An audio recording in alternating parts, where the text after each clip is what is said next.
Hi everybody. Today we are going to learn how to block specific collaborators from adding comments in your Google Doc.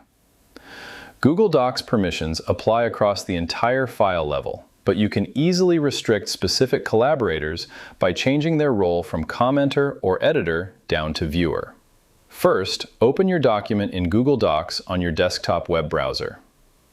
Look at the top right corner of your document screen and click on the blue Share button.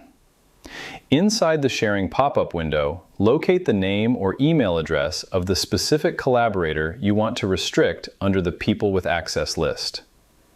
Click on the Permission drop-down menu on the far right side next to their name.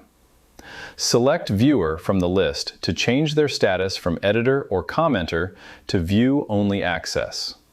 Click the blue Save button at the bottom of the pop-up window to confirm the permission change.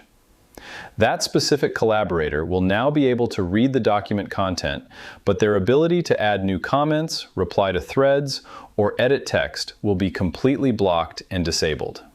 If you want to block a specific person completely from accessing or viewing the file entirely, click the Permission drop-down menu next to their name and select Remove Access. And that's it. I hope it helps you on your current and future projects. Thank you for watching.